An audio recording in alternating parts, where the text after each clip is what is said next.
Apa kau dengar itu? Baginda Raja memberi emas kepada seorang pemabuk. Mustahil. Hukum syariat tak pernah membenarkan itu.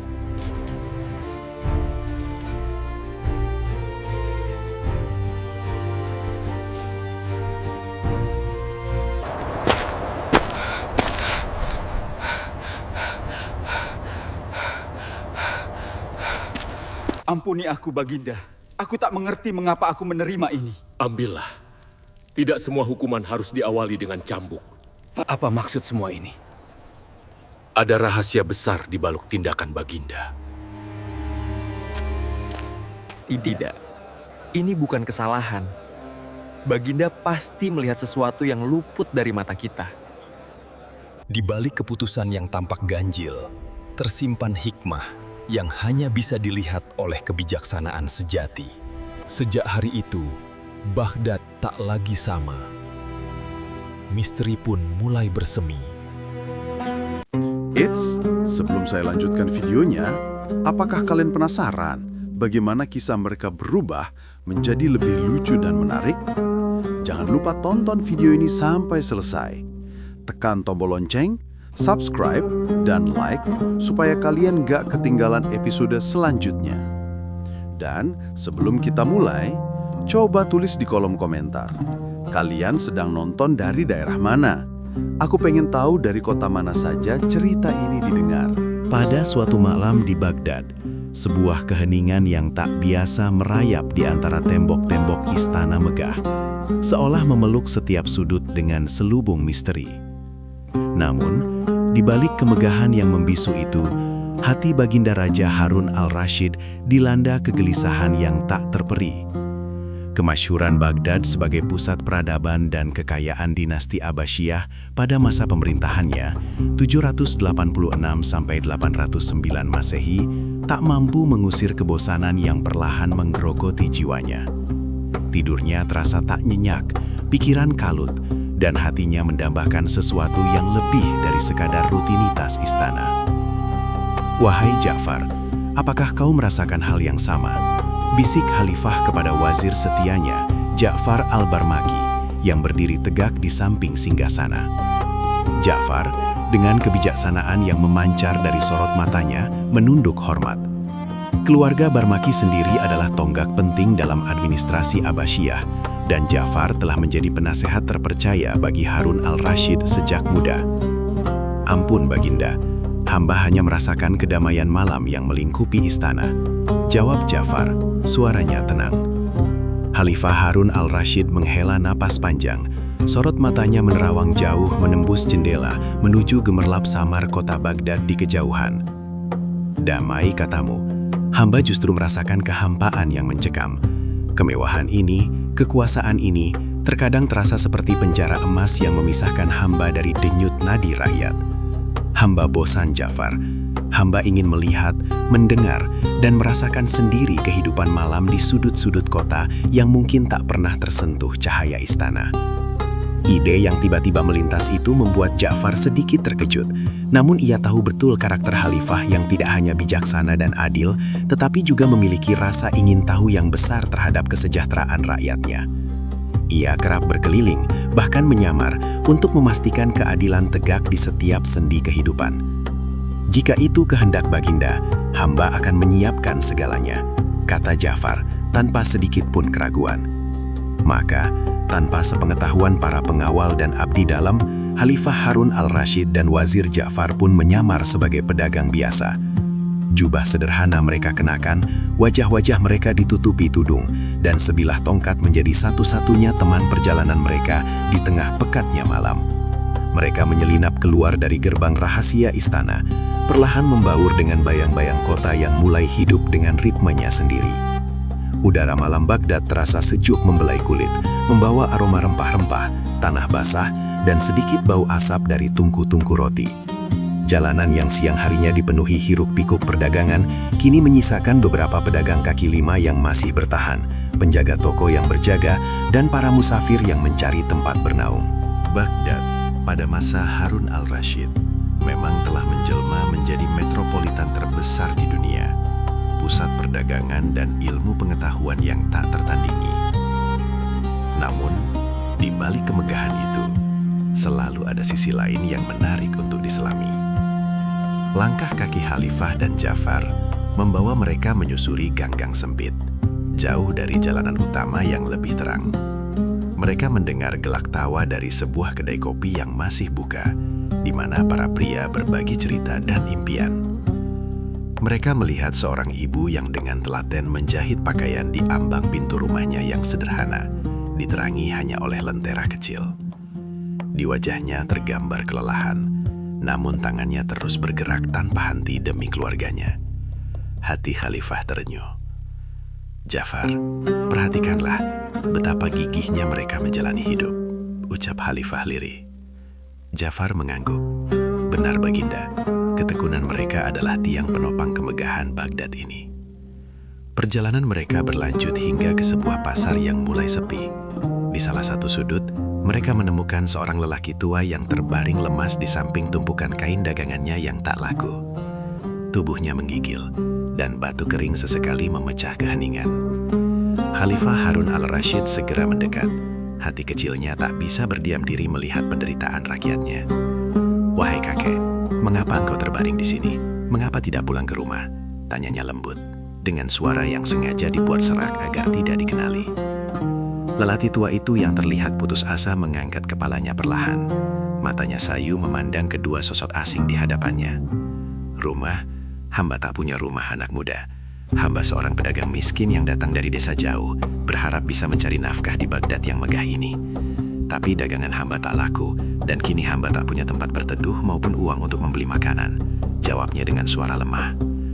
Rasa iba menyelimuti hati Khalifah. Ia mengeluarkan beberapa keping dinar dari balik jubahnya dan menyodorkannya kepada lelaki tua itu. "Ambillah ini kakek, gunakanlah untuk membeli makanan dan mencari penginapan malam ini." Lelaki tua itu menatap kepingan dinar di tangannya dengan tak percaya. Air mata mulai mengalir di pipinya yang keriput. "Ya Allah, Engkau masih memberiku rezeki melalui tangan mulia hambamu ini. Semoga Allah memberkahi kalian," ucapnya tulus, seraya mencoba mencium tangan Khalifah. Namun Khalifah cepat-cepat menariknya. "Tak perlu kakek, ini hanya sebagian kecil dari rezeki Allah yang dititipkan kepada kami.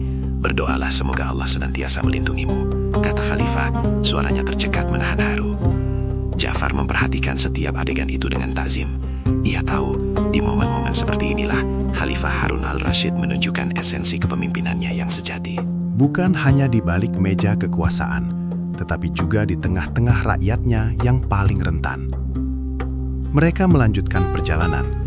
Tak jauh dari situ, terdengar suara tangisan seorang perempuan dari sebuah rumah reot yang nyaris roboh. Khalifah menghentikan langkah. "Dengar itu, Ja'far. Ada kesedihan di sana. Mari kita dekati." Dengan hati-hati, mereka mengetuk pintu yang reot. Seorang wanita muda dengan wajah sembab membuka pintu. Matanya bengkak dan tubuhnya terlihat lemas. "Ada apa gerangan, tuan-tuan?" tanyanya dengan suara bergetar. "Kami musafir yang kebetulan lewat. Kami mendengar suara tangisan. Apakah ada yang bisa kami bantu?" tanya Khalifah. Wanita itu ragu sejenak. Namun melihat ketulusan di mata kedua pria asing itu, ia pun mulai bercerita. "Suami hamba pergi merantau mencari nafkah beberapa bulan lalu dan tak kunjung kembali. Anak hamba sakit keras, panasnya tak mau turun, dan kami tak punya uang sepeser pun untuk memanggil tabib atau membeli obat. Hamba hanya bisa menangis dan berdoa." Khalifah Harun al-Rashid merasakan pedih yang mendalam di dadanya. Ia segera memerintahkan Ja'far. "Ja'far, segera cari tabib terbaik di kota ini dan bawakan obat-obatan yang diperlukan. Berikan pula bekal makanan dan uang yang cukup untuk keluarga ini." Ja'far segera undur diri untuk melaksanakan perintah Khalifah. Sementara itu, Khalifah Harun al-Rashid mencoba menenangkan wanita muda itu, memberinya kata-kata penghiburan dan meyakinkannya bahwa pertolongan akan segera tiba. Ia duduk di ambang pintu, merasakan dinginnya lantai tanah, namun hatinya justru dipenuhi kehangatan yang tak pernah ia rasakan di singgasana istananya. Ini adalah makna sejati kekuasaan, batinnya. Kekuasaan adalah amanah untuk meringankan beban rakyat. Tak lama kemudian, Ja'far kembali membawa seorang tabib terkemuka dan beberapa orang yang membawa keranjang berisi makanan, obat-obatan, dan beberapa kantung dinar. Tabib segera memeriksa anak yang sakit, sementara Khalifah mengawasi dengan cemas. Setelah memberikan ramuan dan instruksi, tabib itu meyakinkan bahwa anak itu akan segera pulih dengan perawatan yang baik. Wanita muda itu tak henti-hentinya mengucapkan terima kasih. Ia tak tahu bahwa orang yang menolongnya malam itu adalah khalifah penguasa Baghdad yang agung. Semoga Allah membalas kebaikan tuan-tuan dengan berlipat ganda, ucapnya penuh haru. Sebelum kembali ke istana, Khalifah Harun al-Rashid dan Ja'far menyempatkan diri untuk berkeliling sedikit lebih jauh. Mereka melewati sebuah masjid kecil yang masih diterangi lenggara, di mana beberapa orang tampak khusyuk beribadah dan mengaji. Suara tilawah yang merdu menembus kesunyian malam, memberikan kedamaian yang mendalam. Khalifah merasakan ketenangan yang mulai meresap ke dalam hatinya yang gelisah. Lihatlah Ja'far, di tengah segala kesulitan, iman mereka tetap kokoh. Mereka mencari ketenangan pada Tuhan mereka. Kata Khalifah, suaranya kini terdengar lebih damai. Ja'far tersenyum. Baginda benar, iman adalah pelita di setiap kegelapan. Saat fajar mulai menyingsing, mewarnai langit timur dengan gradasi merah jingga, Khalifah Harun al-Rashid dan Ja'far kembali ke istana. Wajah Khalifah kini tampak berbeda. Kegelisahan dan kebosanan yang semula menyelimuti dirinya telah sirna, digantikan oleh ketenangan dan tekad yang baru. Ia telah melihat wajah-wajah rakyatnya, mendengar keluh kesah mereka, dan merasakan langsung denyut kehidupan yang sebenarnya. Malam ini Ja'far, hamba telah belajar banyak, lebih dari apapun yang bisa hamba dapatkan di balik tembok istana, kata Khalifah. Kekayaan sejati sebuah kekhalifahan bukanlah pada emas perak di Baitul Mal, bukan pula pada luasnya wilayah kekuasaan, melainkan pada kesejahteraan dan keimanan rakyatnya. Sejak malam itu, Khalifah Harun al-Rashid semakin gencar mengeluarkan kebijakan-kebijakan yang berpihak kepada rakyat kecil. Ia memperkuat sistem Baitul Mal agar distribusi kekayaan lebih merata, meningkatkan fasilitas kesehatan dan pendidikan, serta memastikan bahwa setiap penduduk Baghdad memiliki akses terhadap keadilan. Ia tak pernah lagi merasa bosan, karena setiap hari adalah kesempatan untuk berbuat kebaikan, untuk menjadi khalifah yang lebih baik bagi umatnya. Malam gelisah sang khalifah telah berubah menjadi malam pencerahan, yang mengukuhkan tekadnya untuk memimpin dengan hati, demi kemuliaan Islam dan kesejahteraan seluruh rakyatnya. Di bawah naungan-naungan rembulan sabit yang menyelinap malu-malu di antara celah-celah bangunan tua, Raja Harun menyamar dalam jubah sederhana seorang pedagang, melangkah pelan menyusuri lorong-lorong sempit Baghdad. Di sampingnya, Ja'far al-Barmaki, sang wazir kepercayaan, turut menyamarkan diri. Mata tajamnya tak henti mengawasi setiap bayangan yang bergerak. Malam memang kerap menjadi saksi bisu bagi potret sejati kehidupan rakyat, jauh dari kemegahan istana yang bertabur permata. Inilah salah satu kebiasaan Raja Harun, mencari kebenaran langsung dari sumbernya, bukan dari laporan-laporan berhias kata para pejabat. Langkah mereka melambat saat memasuki sebuah lorong yang lebih gelap dan pengap, beraroma amis bercampur debu yang menyesakan. Udara di sana terasa lebih dingin, seolah enggan dilewati cahaya. Tiba-tiba, sebuah pemandangan menarik perhatian mereka. Di sudut lorong, bersandar pada dinding yang usang dan ditumbuhi lumut, sesosok pria tampak meringkuk. Tubuhnya kurus, jubahnya compang-camping, dan wajahnya dipenuhi kerutan yang jauh melampaui usianya. Pria itu memeluk erat sebuah botol kaca. Isinya berkilauan redup di bawah temaram cahaya yang sesekali menembus. "Lihatlah Ja'far," bisik Raja Harun, suaranya syarat keprihatinan. Seorang lagi yang tersesat di kegelapan malam. Ja'far mengangguk. Sorot matanya yang biasanya tenang kini memancarkan kesedihan. Aroma alkohol yang pekat menusuk hidung mereka, menandakan betapa dalam pria itu tenggelam dalam lautan mabuk. Pria itu berbicara sendiri, gumamannya tak jelas, sesekali diselingi tawa serak yang lebih mirip isak tangis. Kata-katanya melantur, merangkai kisah-kisah yang mungkin hanya dimengerti oleh dirinya sendiri, tentang kekayaan yang hilang, cinta yang pergi, atau keadilan yang tak kunjung datang. Raja Harun mendekat perlahan, langkahnya nyaris tanpa suara. Ia ingin mendengar, memahami, tanpa menghakimi. Pria itu tampak tak menyadari kehadiran mereka, terus berbicara, memaki nasib, atau mungkin memanggil nama-nama yang telah lama hilang. Ada keputusasaan yang begitu nyata dalam setiap gerak tubuhnya yang lemah, dalam setiap kata yang keluar dari bibirnya yang kering. "Siapa gerangan dia, Ja'far?" tanya Raja Harun. Dan mengapa ia sampai pada keadaan yang menyedihkan ini di kota yang seharusnya menjanjikan kedamaian dan kemakmuran ini? Ja'far terdiam sejenak, menimbang-nimbang. "Ampun tuanku, sulit untuk mengetahui kisah lengkapnya.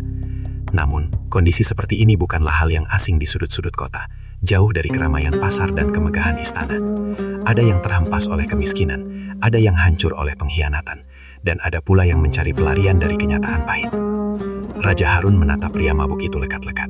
Dalam remang-remang, ia melihat bukan hanya seorang pemabuk, tetapi cerminan dari sisi gelap kerajaannya, sebuah peringatan akan tanggung jawabnya yang begitu besar.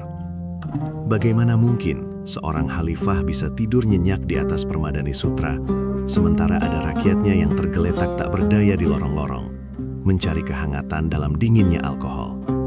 Suaranya, ia seperti sedang berbicara dengan arwah-arwah masa lalunya, gumam Raja Harun. Mungkin ada pelajaran berharga yang bisa kita petik dari kepedihannya.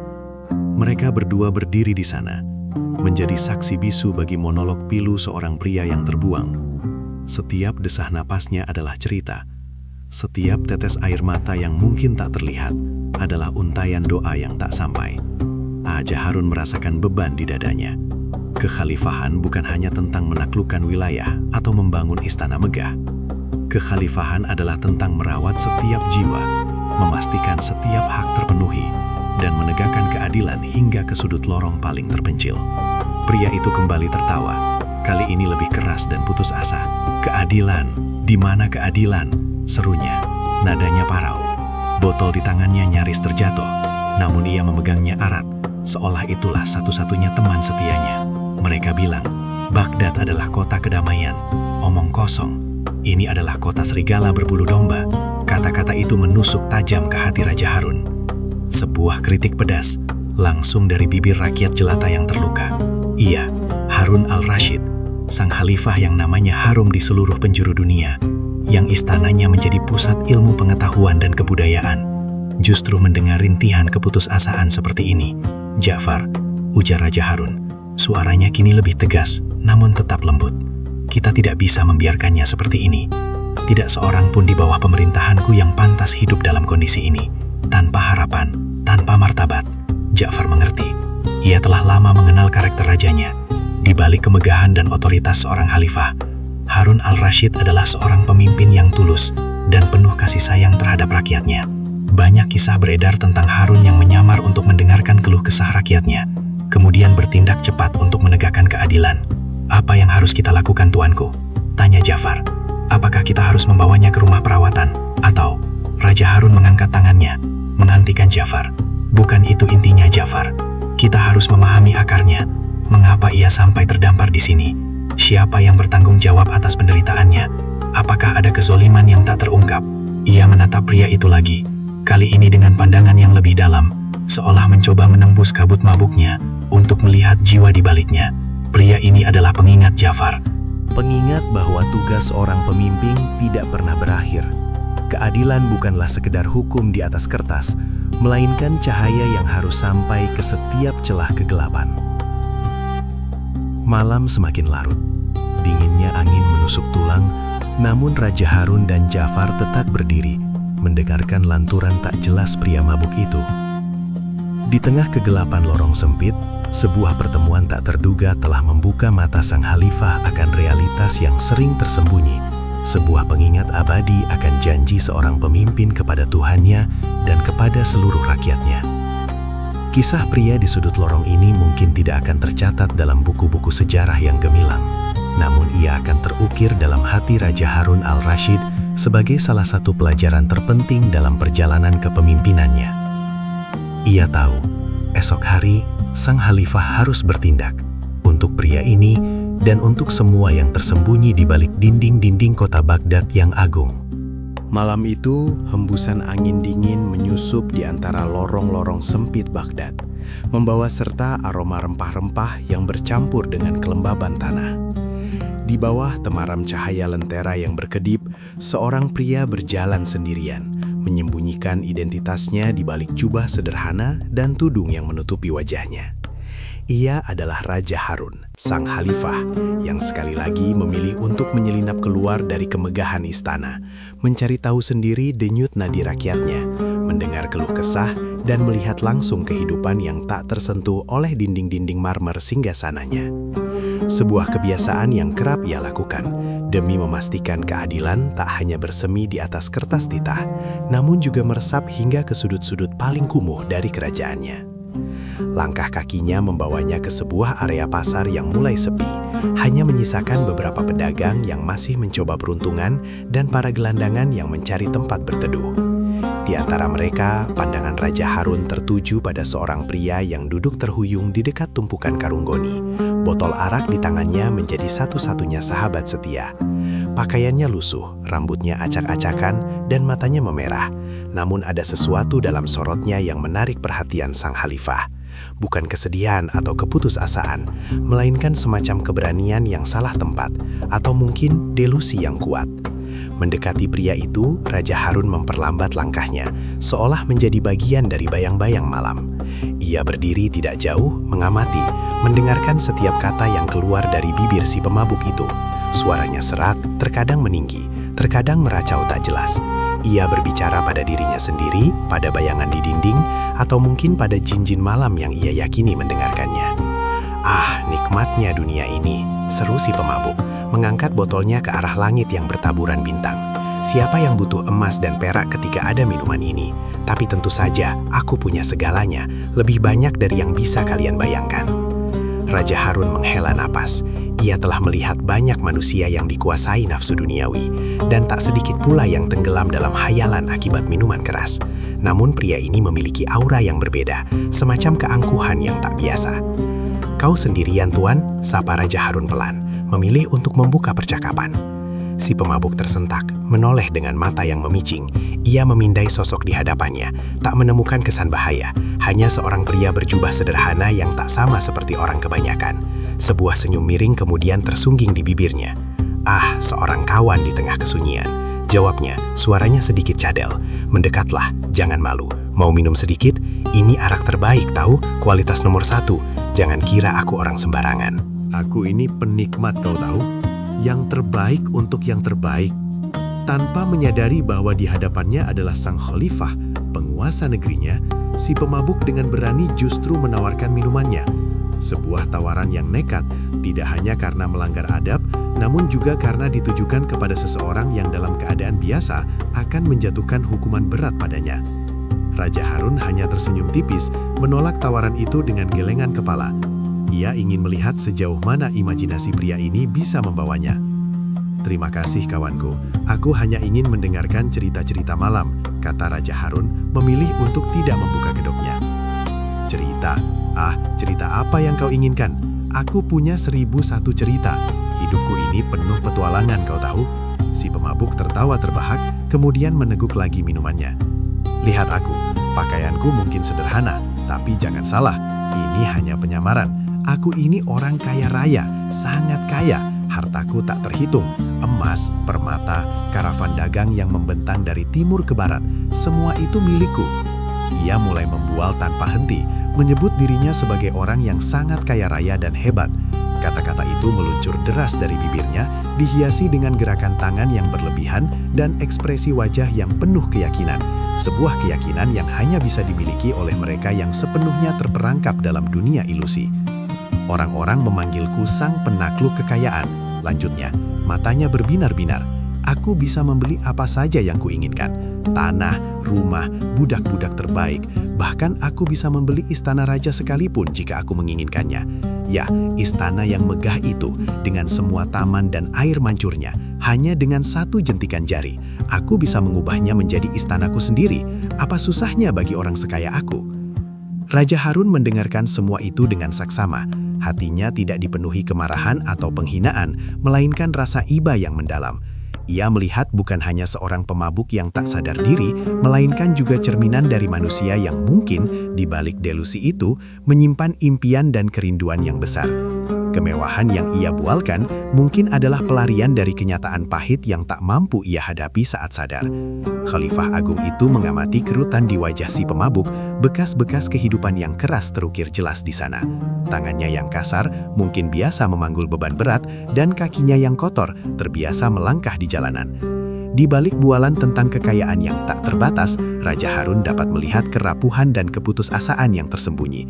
Kekuatan arak telah memberinya keberanian palsu untuk sesaat melupakan kemiskinan dan keterbatasannya, mengangkatnya dari debu ke puncak hayalan kekuasaan. Sang khalifah tak bereaksi, hanya terus mendengarkan. Ia berpikir tentang bagaimana kekuasaan dan kekayaan yang sebenarnya seringkali membawa beban yang jauh lebih berat daripada kebebasan dalam berkhayal. Pria di hadapannya, dalam segala keadaannya yang menyedihkan, setidaknya bebas dari intrik istana, dari tekanan memimpin sebuah imperium. Ia bebas dari rasa takut akan pengkhianatan, bebas dari tanggung jawab besar yang menuntut kebijaksanaan setiap saat.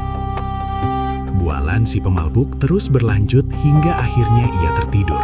Kepalanya terkulai di atas tumpukan karung goni yang lembab, botol araknya terguling di samping. Kata-kata terakhirnya masih menggema di udara. Istana Raja, aku bisa membelinya. Raja Harun berdiri sejenak, menatap pria yang kini terlelap dalam tidurnya. Ia tahu ketika pria ini terbangun esok pagi, ia akan kembali pada kenyataan pahitnya. Mungkin dengan kepala pusing dan ingatan samar tentang bualan-bualan malamnya. Namun malam ini, Raja Harun telah mendapatkan sebuah pelajaran berharga. Ia melihat betapa manusia dalam kondisi terlemahnya sekalipun masih memiliki keinginan untuk dihargai, untuk dianggap berharga, bahkan jika itu hanya melalui khayalan yang diciptakan oleh minuman keras. Sang khalifah kemudian diam-diam meninggalkan tempat itu. Langkahnya kembali menyusuri lorong-lorong gelap Baghdad. Pikiran-pikiran bergejolak di benaknya, bukan tentang kemarahan atas kesombongan si pemabuk, melainkan tentang tanggung jawabnya sebagai seorang pemimpin. Bagaimana ia bisa memastikan bahwa bahkan warga termiskin sekalipun tidak perlu lagi lari ke dalam delusi untuk merasa kaya atau berkuasa? Bagaimana ia bisa membawa harapan dan martabat sejati ke dalam kehidupan mereka? Kisah si pemabuk itu akan menjadi pengingat yang tak terhapuskan, bahwa di balik setiap wajah di kerajaannya ada cerita, ada impian, dan ada kebutuhan yang harus dipenuhi oleh seorang pemimpin yang adil dan bijaksana. Malam itu, keramaian pasar Baghdad tidak pernah benar-benar padam, bahkan ketika bintang-bintang mulai menghiasi langit kelabu. Aroma rempah, asap sate, dan hiruk-pikuk tawar-menawar berbaur menjadi simfoni kehidupan yang tak pernah lelah. Di antara kerumunan yang larut dalam transaksi duniawi, sesosok pria berjanggut lebat dengan sorban usang yang sedikit miring tampak duduk di bangku kayu reyot di sudut kedai. Ia bukan pedagang, bukan pula pengemis, melainkan seorang musafir yang seringkali menjelajahi lorong-lorong kota, menyerap denyut nadi rakyatnya. Dialah Harun ar-Rasyid, khalifah yang agung. Namun, malam itu ia hanyalah seorang pengelana biasa, mencari kebenaran di balik topeng kemewahan istana. Tak jauh darinya, di sebuah meja yang lebih bising, seorang lelaki bertubuh tambun dengan pipi merah dan mata sayu melantunkan bualannya yang kelewat batas. Gelas tembaga di hadapannya telah kosong entah untuk kesekian kalinya, dan setiap teguknya seolah menambah keberanian tak beralasan pada lidahnya. Ketahuilah kawan-kawan, harta kekayaanku menumpuk seperti gunung, bahkan lebih tinggi dari pegunungan Zagros. Kekuatanku, jangan kau ragukan. Dengan satu pukulan, aku bisa meruntuhkan tembok kota ini, teriaknya, disambut tawa juli dan decakan kagum dari beberapa pendengar setianya yang juga telah dipengaruhi minuman haram. Ia adalah Hamzah, seorang yang dikenal gemar mabuk dan berfantasi tentang kekayaan serta kekuatan yang jauh panggang dari api.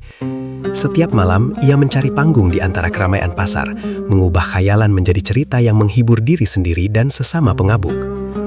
Raja Harun, yang menyamar sebagai seorang pedagang tua, mendengarkan celotehan itu dengan senyum tipis di bibirnya.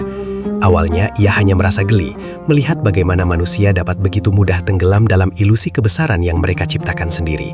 Namun, di balik tawa kosong Hamzah, ada sesuatu yang memantik rasa ingin tahu sang khalifah. Ia melihat sebuah cermin buram, merefleksikan sisi lain dari kekuasaan dan ambisi yang seringkali tersembunyi di balik dinding istana.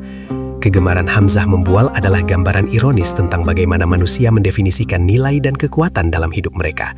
Khalifah Harun, dengan kebijaksanaan yang tak terukur, merasa terhibur sekaligus tertarik untuk memancing lebih jauh. Ia mendekati meja Hamzah, melangkah perlahan seolah tertarik oleh aroma makanan yang baru disajikan. Wajahnya menunjukkan ekspresi netral, seolah ia hanya seorang pejalan kaki yang kebetulan lewat. "Maafkan hamba yang lancang ini, Tuan," ujar Raja Harun dengan suara serak namun penuh wibawa. "Hamba mendengar kisah-kisah kehebatan Tuan yang luar biasa, sungguh mengagumkan." Hamzah yang sedang asyik membusungkan dada melirik ke arah Raja Harun dengan mata yang masih sedikit berkunang-kunang. "Tentu saja orang tua, tidak ada yang bisa menyaingi kehebatan Hamzah ini," sahutnya pongah, sembari meneguk sisa minuman di gelas tembaganya. Raja Harun mengangguk pelan, seolah setuju. "Hamba yakin akan hal itu. Tuan memiliki kekayaan yang tak terhingga dan kekuatan yang tak tertandingi." Khalifah jeda sejenak, menatap Hamzah lekat-lekat, sebuah pandangan yang membawa beban ribuan keputusan dan kebijaksanaan. Dengan nada iseng yang terselubung makna, Raja bertanya, "Jika kau memang sekaya dan sekuat itu, bisakah kau membeli diriku ini?" Sebuah pertanyaan sederhana, namun mengandung makna yang sangat dalam bagi seorang raja yang menyamar di tengah rakyatnya. Bukan sekedar tawaran untuk sebuah transaksi, melainkan sebuah ujian terhadap definisi kekayaan, kekuatan, dan bahkan kemanusiaan itu sendiri. Hamzah terdiam.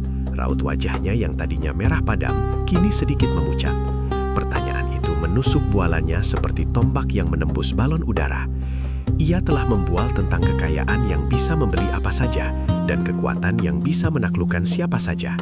Namun di hadapannya, seorang lelaki tua yang tampak sederhana justru mengajukan pertanyaan yang mengguncang dasar pemahaman dangkalnya tentang nilai. Apa arti membeli seorang manusia? Apakah harga seorang manusia diukur dari jumlah dinar dan dirham? Atau ada sesuatu yang lebih mendalam, sesuatu yang tak bisa dibeli dengan kekayaan duniawi? Hamzah mencoba mencari celah dalam perkataan Raja Harun, mengira itu hanya candaan seorang tua yang mabuk. Namun tatapan mata Raja Harun yang tenang dan tajam menunjukkan keseriusan yang membingungkan. Rasa bangga Hamzah yang membumbung tinggi tiba-tiba merosot. Ia terperangkap dalam jaring kata-katanya sendiri. Jika ia mengatakan bisa membeli orang tua itu, berapa harganya? Apakah seorang manusia bisa dihargai seperti barang dagangan? Dan jika ia tidak bisa, bukankah itu berarti bualannya hanyalah omong kosong belaka? Ia menatap sekelilingnya, berharap ada yang memberinya jawaban atau celah untuk berkelit.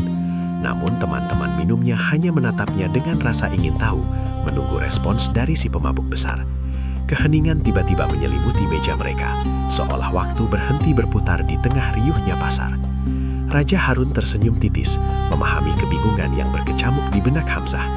"Mengapa terdiam, Tuan? Bukankah kau baru saja mengatakan bahwa kekayaanmu tiada tara dan kekuatanmu tak ada bandingnya?" ucapnya lembut, tanpa sedikit pun nada mengejek, melainkan dengan sentuhan ingin membimbing. Hamzah merasa keringat dingin mulai membasahi dahinya.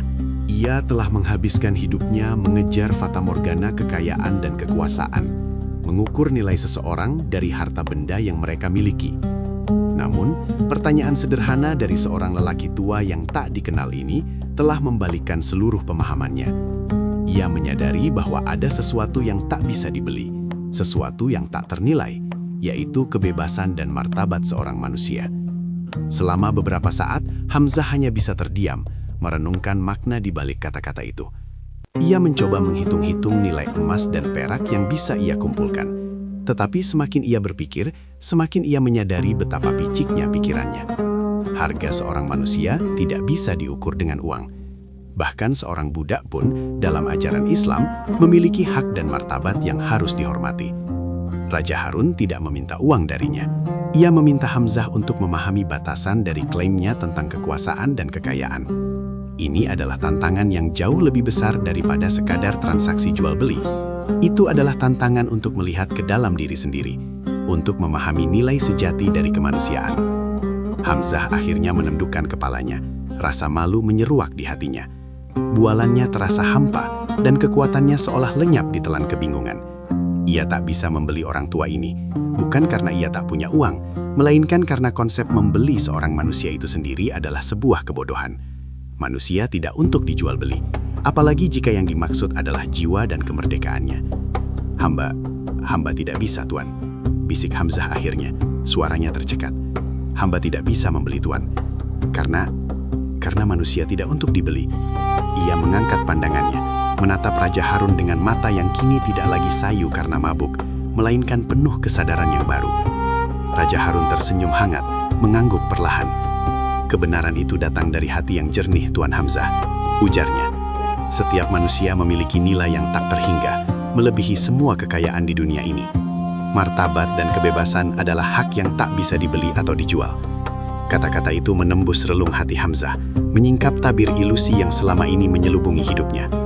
Ia baru menyadari bahwa kekayaan sejati bukanlah tumpukan harta, melainkan kebijaksanaan dan pemahaman tentang nilai-nilai kemanusiaan.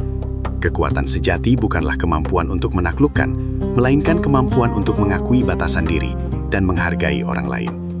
Malam itu, di tengah pasar yang ramai, seorang khalifah telah memberikan pelajaran berharga kepada rakyatnya, bukan dengan hukum atau titah, melainkan dengan sebuah pertanyaan sederhana yang menusuk kalbu. Hamzah, si pemabuk pembual, pulang ke rumah dengan pikiran yang jauh lebih jernih daripada yang pernah ia alami dalam bertahun-tahun. Ia mungkin masih akan mabuk lagi di kemudian hari. Namun benih kesadaran telah tertanam dalam hatinya. Ia telah belajar bahwa ada hal-hal di dunia ini yang tak bisa dibeli dengan harga berapapun, dan bahwa nilai seorang manusia terletak pada esensinya, bukan pada klaim kekayaan atau kekuatannya yang semu. Dan Raja Harun, sang khalifah yang menyamar, melanjutkan perjalanannya menyusuri lorong-lorong Baghdad, membawa serta hikmah dari perjumpaan tak terduga dengan seorang pemabuk di pasar, yang ironisnya telah menunjukkan kepadanya cermin kebenaran yang kadang luput dari pandangan seorang penguasa. Pertanyaan, bisakah kau membeli diriku ini?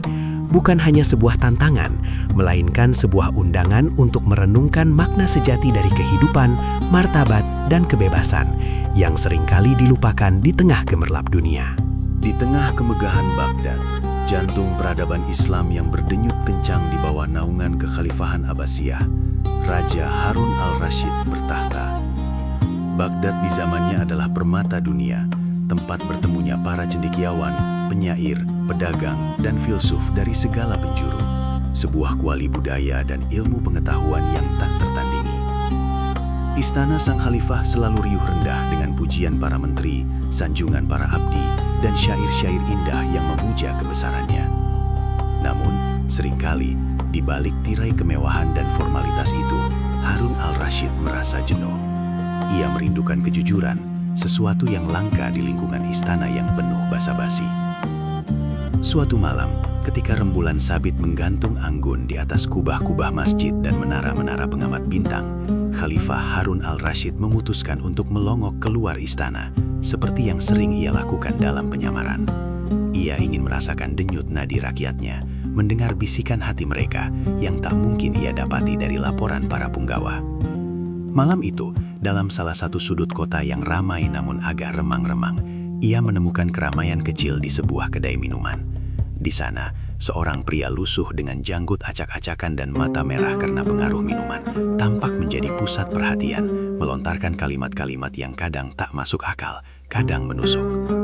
Para pengawal yang menyertai khalifah ingin segera menariknya pergi, khawatir akan keributan yang mungkin timbul. Namun, Harun al-Rashid yang dikenal akan kebijaksanaan dan keingintahuannya justru mendekat. Ia tertarik pada keberanian atau mungkin keteledoran pria mabuk itu. Tanpa terduga, pria itu, entah bagaimana, mengenali sosok khalifah di balik jubah sederhananya, atau setidaknya merasakan aura yang berbeda. Dengan senyum miring yang terdistorsi, ia menunjuk ke arah Harun al-Rashid. "Ah, tuanku," serunya, suaranya sedikit cadel namun lantang. "Telah tiba seorang raja di tengah kita, di antara jelata yang hina ini." Para pengawal seketika tegang, siap menghunus pedang. Namun khalifah mengangkat tangannya, memberi isyarat agar mereka tenang.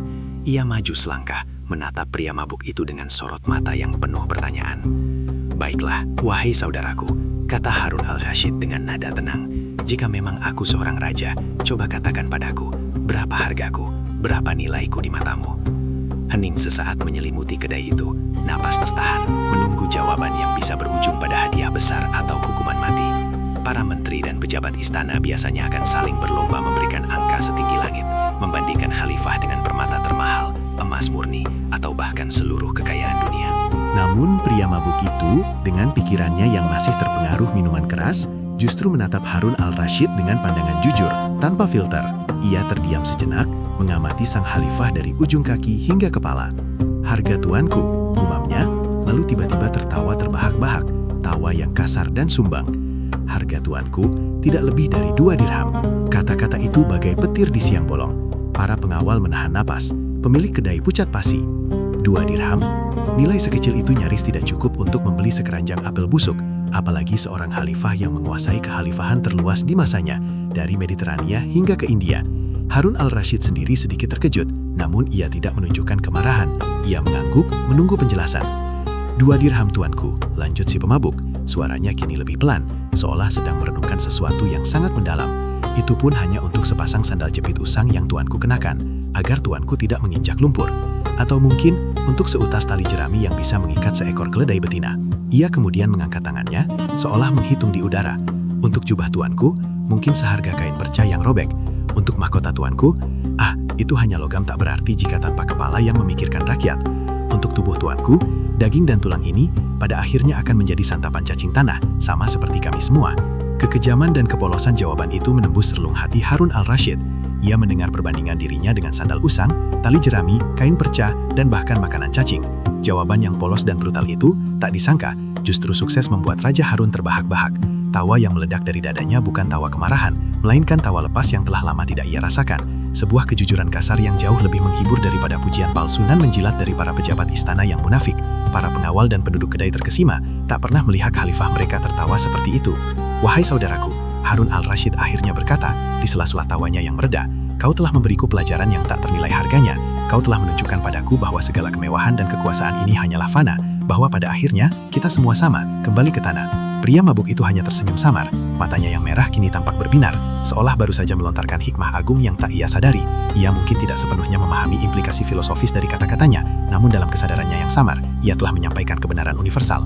Bahwa nilai sejati seorang manusia, bahkan seorang raja sekalipun, tidak terletak pada pakaian kebesarannya, mahkotanya, atau kekuasaannya, melainkan pada esensi keberadaannya yang rapuh dan fana, yang pada akhirnya akan kembali menjadi debu.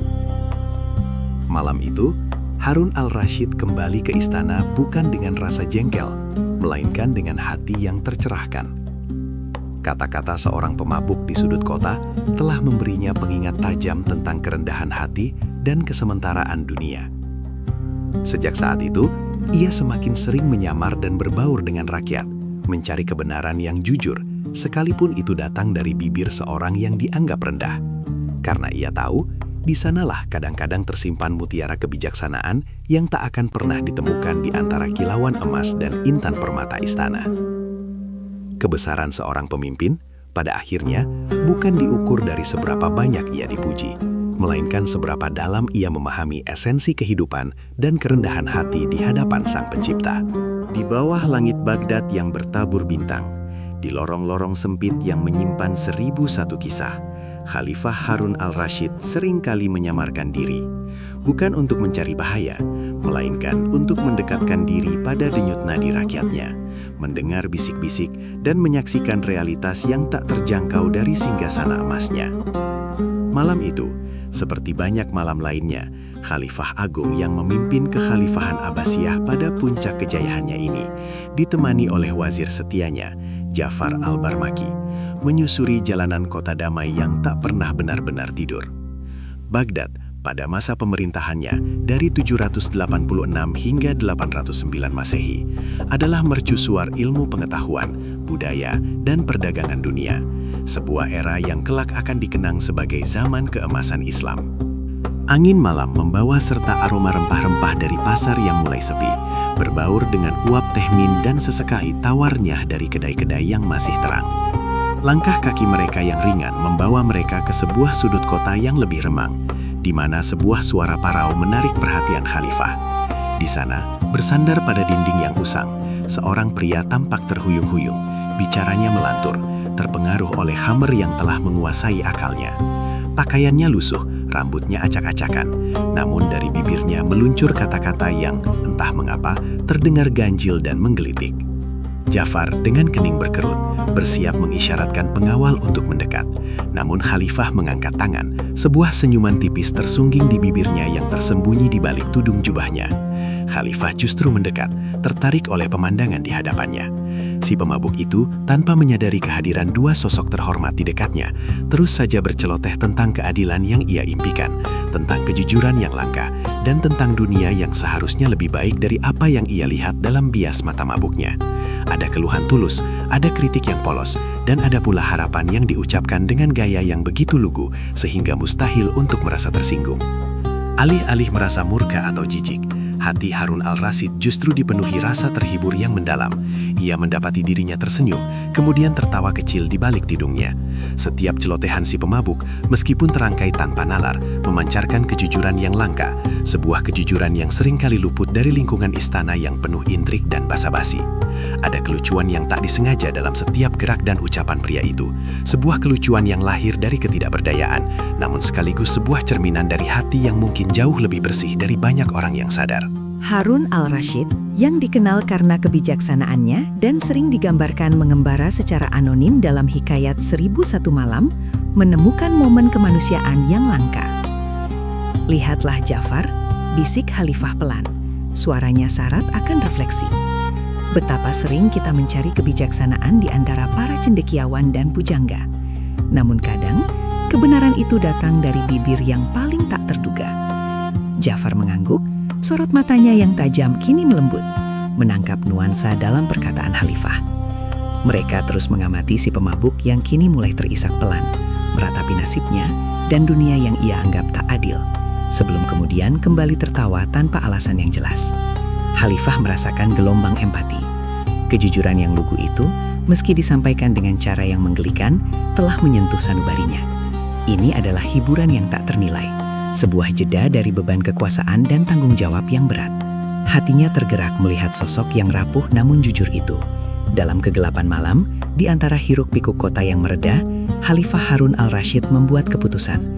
Ia telah terhibur dengan cara yang tak pernah ia duga, oleh seorang pria yang bahkan tidak tahu siapa dirinya. Dan seorang khalifah, apalagi yang berjuluk yang adil atau yang terbimbing benar, al-Rasyid, selalu menghargai setiap kebaikan dan hiburan yang diberikan kepadanya. Dengan gerakan yang sangat hati-hati dan tanpa menarik perhatian, Khalifah merogoh jubahnya. Tangannya meraih sekantung kecil berisi koin emas yang selalu dibawanya untuk momen-momen tertentu. Ia mendekat sedikit lagi ke arah si pemabuk yang kini tertidur lelap, kepalanya terkulai di dinding. Dengan lembut dan penuh kewaspadaan agar tidak membangunkan pria itu, Harun al-Rasyid menyelipkan kantung berisi emas tersebut ke dalam saku jubah si pemabuk. Hadiah itu adalah bentuk apresiasi, sebuah ganjaran tak terduga dari seorang pemimpin yang hatinya tersentuh oleh kebenaran yang tak terduga. Setelah misi hadiah rahasia terlaksana, Khalifah Harun al-Rasyid memberi isyarat kepada Ja'far. Mereka berdua segera berbalik, melangkah pergi meninggalkan lorong gelap itu, kembali menyatu dengan bayangan malam. Si pemabuk tetap terlelap, sama sekali tidak menyadari bahwa ia baru saja menerima hadiah tak ternilai dari tangan seorang Khalifah Agung. Sebuah hadiah yang lahir dari hati yang terhibur dan jiwa yang tersentuh oleh kejujuran yang polos. Malam terus berlanjut di Baghdad, menyimpan rahasia tentang seorang khalifah yang mencari kebenaran di antara rakyatnya, dan seorang pemabuk yang tanpa sengaja menjadi jembatan bagi kebijaksanaan dan kedermawanan seorang pemimpin besar. Keesokan harinya, sebuah kabar yang menggegerkan menyebar dari bibir ke bibir, melesat bak anak panah yang dilepaskan dari busurnya. Bukan sekedar desas-desus biasa, melainkan cerita tentang tindakan Raja Harun al-Rasyid sendiri yang memberikan hadiah uang berlimpah kepada seorang pemabuk. Berita itu merayap cepat, menyebar bagaikan api di padang rumput kering, menembus setiap celah kota Baghdad, hingga akhirnya sampai ke telinga Abu Nawas. Sang penyair cerdik itu, yang biasanya selalu siap dengan jawaban atau lelucon, kini mendapati dirinya terdiam dalam keheranan yang mendalam. Alisnya bertaut, matanya memancarkan kebingungan yang nyata.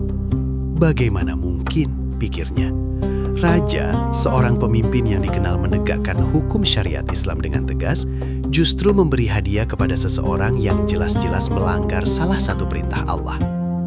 Dalam benaknya, Abu Nawas mencoba merangkai potongan-potongan informasi yang ia dengar. Setiap serat otaknya bekerja keras, menimbang-nimbang setiap aspek. Ia tahu betul bahwa menurut hukum syariat yang berlaku, seorang pemabuk seharusnya mendapatkan hukuman cambuk, sebuah sanksi yang jelas dan tak terbantahkan untuk dosa mengonsumsi khamr. Hukuman itu bukan sekedar formalitas, melainkan bagian dari upaya menjaga kemaslahatan umat dan ketertiban sosial, sebuah garis batas yang memisahkan kebenaran dari kemungkaran. Namun, apa yang terjadi kali ini sungguh di luar nalar. Raja tidak hanya tidak menghukum, tetapi malah memberi hadiah.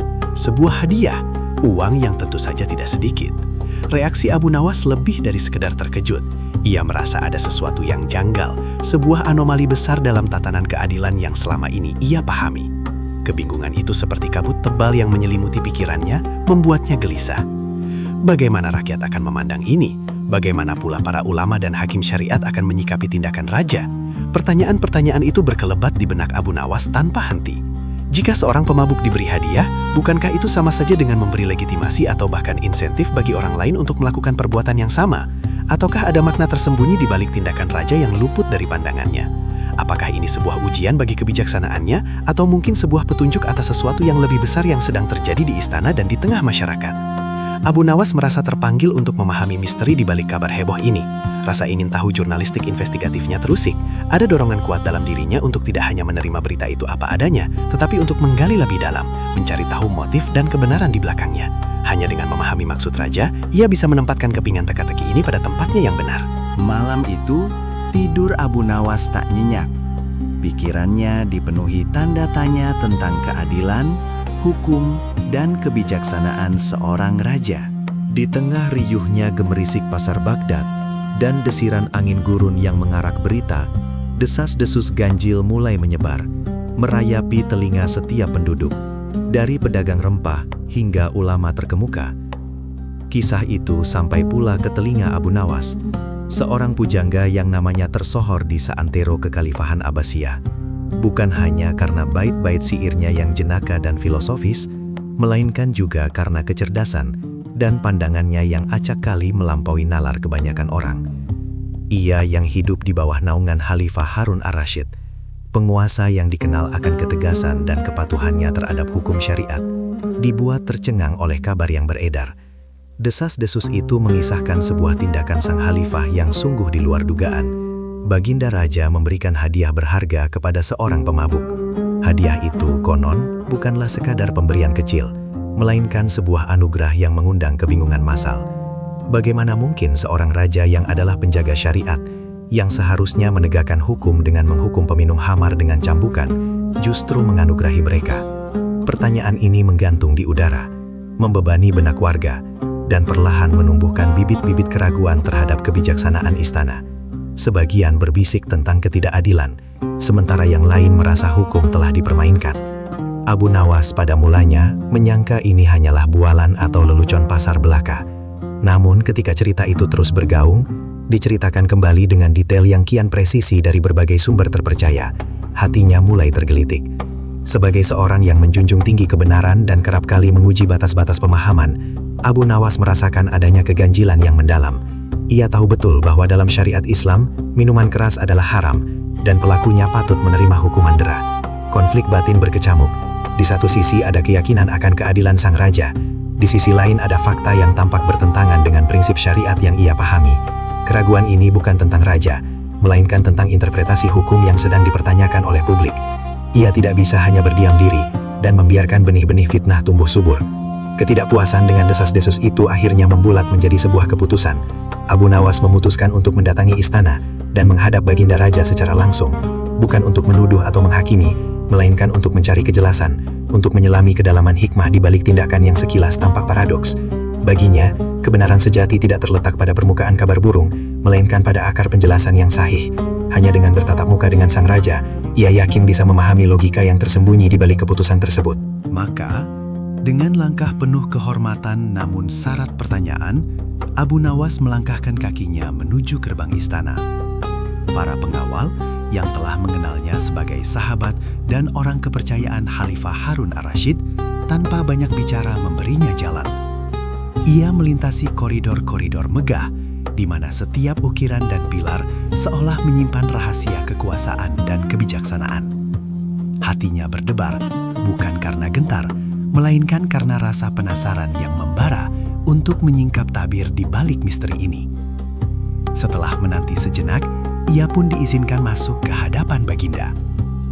Di hadapan singgasana, dengan tunduk hormat, Abu Nawas memberanikan diri. "Ampun Baginda Raja," katanya. Suaranya tenang namun mengandung bobot pertanyaan yang mewakili seluruh rakyat. "Hamba telah mendengar desas-desus yang meresahkan hati. Banyak yang bertanya-tanya, Mengapa Baginda memberikan hadiah kepada seorang pemabuk, padahal ia sepatutnya menerima hukuman sesuai dengan hukum syariat? Pertanyaan itu meluncur lugas, mencoba memahami logika di balik tindakan yang tampak bertentangan dengan hukum yang selama ini dijunjung tinggi. Baginda Raja Harun ar-Rasyid memandang Abu Nawas dengan senyum tipis, seolah telah menduga kedatangan sang pujangga. Ia tahu, Abu Nawas bukanlah pribadi yang mudah puas dengan jawaban dangkal. "Wahai Abu Nawas," titah Baginda dengan suara yang teduh namun penuh wibawa, "engkau benar bahwa syariat telah menetapkan hukuman bagi peminum khamr. Namun hukum ilahi jauh lebih dalam daripada sekadar penegakan tekstual. Ada kalanya kebijaksanaan menuntut kita melihat lebih dari sekadar perbuatan lahiriah." Sang raja kemudian mengisahkan latar belakang si pemabuk, seorang lelaki yang terjerembab dalam jurang putus asa dan kemiskinan, mencari pelarian sesaat dalam khamar setelah kehilangan seluruh keluarganya karena wabah. Di balik setiap tegukan, ada ratapan hati yang tak terucap, dan di balik dosa itu, sang raja melihat secerca niat untuk bertaubat yang tersimpan jauh di lubuk hatinya. Bahkan, suatu malam lelaki itu diketahui diam-diam membantu seorang janda miskin yang kesusahan tanpa ingin diketahui siapapun, menunjukkan bahwa fitrah baiknya belum sepenuhnya padam. Hukuman dera dalam kasus ini, lanjut Baginda, memang akan menghukum tubuhnya, namun tak akan menyembuhkan jiwanya. Bahkan, ia mungkin akan semakin terjerumus ke dalam kegelapan yang lebih pekat, merasa diasingkan dan tak ada harapan. Sang raja menjelaskan bahwa Islam mengajarkan prinsip maslahah, yaitu kemaslahatan umum yang bertujuan untuk mewujudkan manfaat dan mencegah kerusakan yang lebih besar. Hadiah yang kuberikan kepadanya bukanlah bentuk persetujuan atas perbuatannya meminum khamar, melainkan sebuah uluran tangan, sebuah penawar harapan untuk membangkitkan kembali fitrahnya. Aku memberinya modal agar ia bisa memulai hidup baru, menjauhkan diri dari lingkaran setan kemiskinan dan minuman keras. Ini adalah upaya untuk menyelamatkan jiwanya dari kehancuran yang lebih parah, untuk membimbingnya kembali ke jalan yang lurus, bukan sekedar menghukum. Baginda melihat bahwa potensi kebaikan dalam diri pemabuk itu masih ada, dan hukuman keras justru akan memadamkannya. Kadang, kemanusiaan dan rahmat adalah jembatan menuju taubat, bukan sekedar cambuk yang melukai. Abu Nawas terdiam, otaknya yang cerdas kini menyusun kepingan-kepingan kebijaksanaan yang baru saja ia terima. Sebuah pencerahan menghantam kesadarannya. Ia menyadari bahwa hukum syariat bukan sekedar daftar larangan dan hukuman yang kaku, melainkan sebuah sistem yang hidup, dinamis, dan penuh rahmat, yang mempertimbangkan kondisi manusia dan tujuan akhir dari setiap tindakan. Khalifah Harun ar-Rasyid tidak melanggar syariat, melainkan menerapkannya pada level kebijaksanaan tertinggi, menggali esensi keadilan yang sejati, yaitu mengembalikan manusia kepada fitrah terbaiknya. Ia tak hanya menghukum dosa, melainkan juga berupaya mengobati akar penyebabnya. Dengan hati yang kini dipenuhi rasa takjub dan pemahaman yang lebih mendalam, Abu Nawas kembali menunduk. "Ampun Baginda, hamba telah memahami. Sesungguhnya keadilan Baginda melampaui apa yang terlihat oleh mata telanjang, meliputi hikmah yang tak terhingga." Ia merasakan getaran haru dan penghormatan yang luar biasa terhadap khalifah yang tidak hanya berkuasa, tetapi juga bijaksana dalam menerapkan hukum Tuhan. Ia keluar dari istana bukan hanya dengan jawaban, tetapi dengan pelajaran berharga tentang hakikat syariat yang sesungguhnya. Sebuah sistem yang dibangun di atas fondasi rahmat, maslahah, dan upaya untuk membawa setiap jiwa menuju kebaikan. Desas-desus yang adinya mencoreng nama raja, kini berubah menjadi bisikan kekaguman atas keadilan dan kearifan sang khalifah yang tersembunyi. Di tengah riuhnya kota Baghdad yang agung, di masa keemasan kekhalifahan Abbasiyah, di bawah pimpinan Khalifah Harun al-Rasyid yang bijaksana, seringkali tersembunyi intrik-intrik sederhana yang menyimpan hikmah mendalam. Baghdad, sebuah permata di tanah timur, kala itu adalah pusat peradaban, ilmu pengetahuan, dan juga kancah segala ragam kehidupan manusia dengan segala suka dan dukanya. Khalifah Harun al-Rasyid yang memerintah antara tahun 786 hingga 809 Masehi dikenal bukan hanya karena kekuasaannya yang luas, tetapi juga karena kecerdasannya, keadilannya, dan kemampuannya untuk melihat melampaui permukaan. Seringkali, ia ditemani oleh sosok cerdik pandai sekaligus penyair jenaka, Abu Nawas, yang kerap menjadi saksi bisu atau bahkan pemeran utama dalam pelajaran-pelajaran hidup yang disuguhkan sang khalifah. Suatu malam, kegelisahan menyelimuti hati Khalifah Harun al-Rasyid. Beban tugas memimpin kekhalifahan yang membentang luas, ditambah dengan persoalan-persoalan pribadi yang tak jarang menghampiri seorang penguasa, membuatnya larut dalam lamunan di salah satu sudut istananya. Dalam upaya mencari sedikit ketenangan atau sekadar mengusir kejenuhan, Khalifah memutuskan untuk menyamar dan menyusup di antara rakyatnya, ditemani oleh pengawalnya yang setia, serta tentu saja Abu Nawas. Mereka menyusuri lorong-lorong sempit, melewati pasar-pasar yang mulai lengang, hingga akhirnya tiba di sebuah kedai minum yang remang-remang. Di sana, di antara hiruk-pikuk obrolan yang samar dan bau arak yang menyengat, perhatian Khalifah tertuju pada sesosok pria yang tengah mabuk berat. Pria itu, dengan pakaian lusuh dan mata merah, mengoceh tanpa henti. Celotehannya kacau balau, namun di balik setiap kata yang tak beraturan itu, terselip nada putus asa, rasa frustasi, dan kadang-kadang keluhan pahit tentang kehidupan yang kejam. Anehnya, di tengah kegundahan hati Khalifah, ocehan si pemabuk itu justru menghadirkan sebuah hiburan yang tak terduga. Entah karena keluguan dalam kemabukannya, atau karena ada cerminan kepahitan hidup yang dirasakan banyak orang, sang Khalifah merasakan beban di hatinya sedikit terangkat. Ada tawa kecil yang lolos dari bibirnya, sebuah kelegaan sesaat yang tak disangka datang dari seorang pemabuk.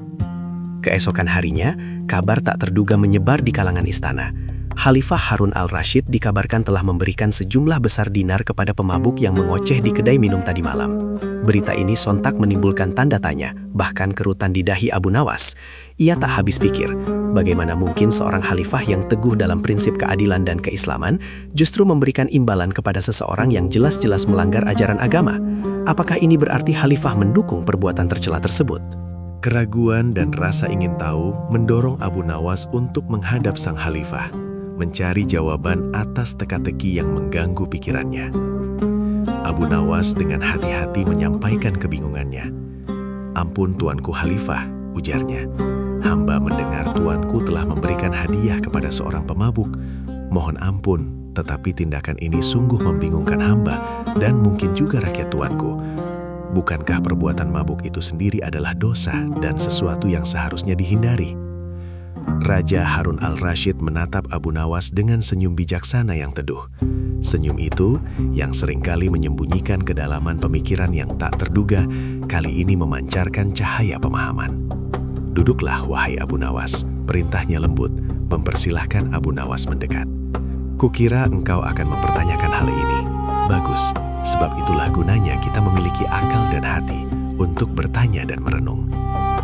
Sang khalifah kemudian menjelaskan dengan perlahan. Setiap katanya mengandung kebijaksanaan yang matang, membuka sudut pandang yang sebelumnya tak terpikirkan oleh Abu Nawas. "Hadiah itu," kata khalifah, "bukanlah bentuk pembenaran atas perbuatan mabuknya. Jauh dari itu Abu Nawas. Aku takkan pernah membenarkan sesuatu yang dilarang oleh agama kita." Suara khalifah tenang namun tegas, menghilangkan prasangka awal Abu Nawas. "Melainkan, hadiah itu kuberikan sebagai sedekah. Sedekah dari seorang hamba Allah yang merasakan kasihan." Khalifah menjeda sejenak, tatapannya menerawang, seolah-olah melihat kembali wajah lusuh si pemabuk. "Aku melihat penderitaan dalam dirinya. Aku bertanya-tanya, apa yang mungkin mendorong seseorang untuk lari kepada minuman haram semacam itu? Mungkin ia mabuk karena frustrasi yang teramat sangat, karena kemiskinan yang mencekik, atau karena impian-impian yang hancur tak bersisa. Ia adalah hamba Allah yang mungkin tersesat karena beban hidup yang terlalu berat." Kata-kata khalifah menyentuh hati Abu Nawas, mulai menyingkap tabir kemanusiaan di balik tindakan tersebut. Namun penjelasan khalifah tak berhenti di situ. Ada lapisan lain dari kebijaksanaan yang ia sampaikan. "Dan yang kedua, wahai Abu Nawas," lanjut khalifah, "aku berterima kasih kepadanya. Ya, aku berterima kasih karena celotehan si pemabuk itu yang entah mengapa telah menghibur hatiku yang sedang gundah. Semalam, aku diliputi kegelisahan yang mendalam. Kata-katanya, meski tak teratur, telah memberiku sejenak pengalihan, sebuah tawa kecil yang meringankan beban hatiku." Abu Nawas terdiam, menyadari betapa rumitnya hati seorang pemimpin, dan betapa terkadang hiburan bisa datang dari sumber yang paling tak terduga. Dengan uang itu, Khalifah Harun al-Rashid mengakhiri penjelasannya dengan nada penuh harapan. "Aku berharap uang itu bisa menjadi modal usaha baginya." Sebuah awal yang baru. Aku berdoa, semoga dengan itu ia bisa berhenti dari kebiasaan buruknya, meninggalkan jalan kemabukan, dan memulai hidup yang baru, yang lebih bermartabat, yang lebih dekat kepada jalan kebaikan. Aku berharap ia bisa kembali menemukan jalan pulang, menemukan harapan yang sempat hilang. Mendengar penjelasan yang melihat masalah dari sudut pandang kemanusiaan yang mendalam dan harapan yang tulus, Abu Nawas pun mengangguk setuju. Kerutan di dahinya perlahan menghilang, digantikan oleh ekspresi pemahaman yang mendalam. Ia kini melihat bukan hanya seorang khalifah yang memberi hadiah, melainkan seorang pemimpin yang mencoba memahami akar masalah, yang meluangkan waktu untuk berempati, dan yang berusaha menawarkan jalan keluar, bahkan kepada individu yang paling tersisih sekalipun. Ia memahami kedalaman kebijaksanaan sang khalifah yang tidak hanya menghukum yang salah, tetapi juga merangkul yang lemah, memberi kesempatan kedua, dan menaburkan benih harapan di ladang keputusasaan. Sudut pandangnya tentang keadilan dan belas kasih kini telah berubah, meluas dan semakin mendekati kearifan yang sejati.